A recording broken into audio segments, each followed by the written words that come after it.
Greetings, Dr. Hong, founding father of FOPAL and the executive of FOPAL, distinguished ladies and gentlemen. The conscience is the foundation stone of our humanity. It guides us when confronted by encroaching darkness. It is that inner voice that informs what must be done, what is required to address societal wrongs and injustices. It is an inspirational force in times of crisis and danger, telling us when to retreat and when to stand our ground. A leader guided by his conscience will always do the right thing because his conscience tells him what is the right thing to do. A conscience-driven leadership will be steeped in service rather than the trappings of power. Doing the right thing comes easy when the conscience is alive and well. Part of the role of conscience is to awaken advocacy that enlightens the ignorant, inspires the indifferent, and raises the spirit of the apathetic to become productive and sensitive so that our world becomes a more equitable place. The conscience nourishes and encourages the human spirit to vault beyond its human fragility. Human crises abound in the Horn of Africa, Sudan, Ethiopia, Afghanistan, and Ukraine, where vulnerable women and children suffer with impunity. A sense of pause is universally needed to reflect on our human mandate to each other. When the quality of peace and harmony is violated, it is no longer somebody's problem but mine. There is a misplaced expectancy that somehow global problems and injustices will dissipate through attrition and not action. We love buzzwords like globalization and multilateralism without fully appreciating its concomitant responsibilities, burdens, and duties. We must always be in solidarity with what is just and fair. Through strong moral suggestions and demands, the conscience becomes the talisman of caring and genuine governance, influencing the movers and shakers of international policy and direction. The conscience is a work of miracles. On this day, we need to create a coalition of consciences that responds to global imbalances, inequities, and disparities in our human condition. This would allow us to confront with equanimity the challenges of our times, addressing in real terms the harbingers of war to ensure a sustainable peace that safeguards human rights and international norms and accepted standards of conduct among the community of nations. An international conscience must always resile from an unholy alliance with silence in the face of patent wrongs and injustices. The indefensible must not be exalted for 30 pieces of silver. The conscience provides the basis for engendering intuitive wisdom and knowledge to see the obvious, that certain things will always be right and certain things will always be wrong, no matter what justifications are proffered by leaders, trampling their oaths of office in the corridors of governance. We must recognize the human contract and values that bind us. This human contract demands respect and recognition of a human ethos that makes us who we are. Politics will never have a morality of its own when the conscience is alive and well. The engagement of conscience will fire people's hope and belief for a better world. As our esteemed founder of FOPAL, Dr. Hong, has emphasized, and I quote, "If everybody acts according to his or her conscience, world peace will become a reality," end of quote. Conscience-driven leaders will have the foresight to empower and integrate young people and women if sustainable pathways to peace are to be created. Conscience-driven leaders will be enablers and advocates of peace, for they will recognize the futility of war and the sustaining strength of peace. As Mahatma Gandhi surmised, and I quote, "An eye for an eye, anywhere in the world, makes us all blind," end of quote. Globally, we continue to observe the adversities and injustices being faced by women, children, the elderly, and persons with disabilities, who simply do not deserve to be treated that way and to live like this. Their fundamental human rights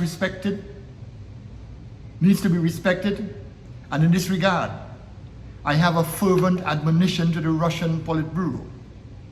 Have a conscience, and do not deny that inner voice of conscience within you that cries out in moments of private reflection that aggression is wrong and peace is right. Nobody wins a war. We are all mortal, and it takes a man and genuine leader to admit to wrong. Humanitarian corridors and highways can save lives in this environment of hegemonic senselessness. I appeal to the voice of conscience in you to recognize and end the untold misery that the innocents of Ukraine continue to endure. Those in the Russian Politburo, would you have family members and those close to you experience such atrocities, physical, emotional, and psychological? Mothers in Russia and Ukraine are losing their young sons and daughters and husbands. There is no panacea in speaking about the wrongs of the past as the basis and rationale for doing wrong now. Egregious acts of the past were wrong then, and similar acts in the present are also wrong. Two wrongs don't ever make a right. This day of conscience, speak to principles and tenets of governance with heart that pursues relentlessly and safeguards the common good. A conscience that is alive and well will decry injustice, inequality, corruption, and a lack of integrity and transparency in governance. The voice of conscience in each and every one of us must never wane or be subdued by institutional oppression and wrongs. It is the rudder that justly guides the ship of state and is our personal moral compass. There is a fear that if we don't change, if we don't take charge of ourselves with the diminishing world resources, and a world where fear, apprehension, and blame are peddled in a manner to enslave the unsuspecting, we will move away from multilateralism and resort to the tribalism of nationalism and the law of the jungle. There is a constant need to free people from the morass that envelop their daily lives, especially in a social environment where politicians honestly feel and are convinced that you can fool the people, not sometimes, but all the time. Human rights must not be subject to or fall victim to indifference, compromise, or complacency. What of the United Nations Human Rights Council? It must demand of each member adherence to the rule of law and natural justice. Membership is not about PR, but must be about a committed stance to do right to all manner of persons. To the Council, in the light of the universal wrongs taking place all over the world, speak up, stand up, and be counted. Do not be chained by the niceties of office diplomacy and protocol and international relations in the light of intransigence and human brutalities. Is it a matter of substance? I have observed over the years that when anyone or any institution has a pedantic obsession with diplomacy and protocol, it often speaks to a crisis in substance. If leaders quietly have a conversation with their inner voice, their personal conscience, they will fully understand the need to be fair, just, and reasonable in dispensing the national largesse without ill will or discrimination. The United Nations must mean what it says. It is not about zones of influence, might, and power, but zones of humanity, goodwill, and about being each other's keeper and protector. War is an expletive in the face and conversation of peace. Are we really actualizing the buzzwords, collective commitment to cooperation, multilateralism, and global solidarity? Perceptively, defending patent wrongs seem to be in vogue because the status quo of wrongdoings benefit the few to the detriment of the many. And this debilitating environment of wrongdoing is protected by many at all at any cost. The pursuit of the common good therefore buckles in the face of executive and institutional wrongdoing.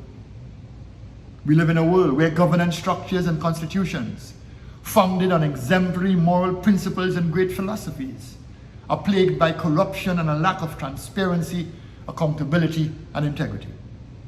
The moral fiber in modern day governance has been made threadbare, where politicians feel they are owed more than they are paid, and that somehow that gives them an inalienable right to tinker with the nation state's coffers.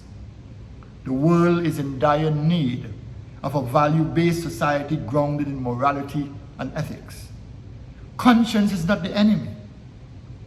It is not the enemy within. Rather, it represents the moral authority that resides in us all to do right to all manner of persons. Doing the right thing because it is the right thing to do is not a sing-along subject that is subject to negotiation, barter, or price.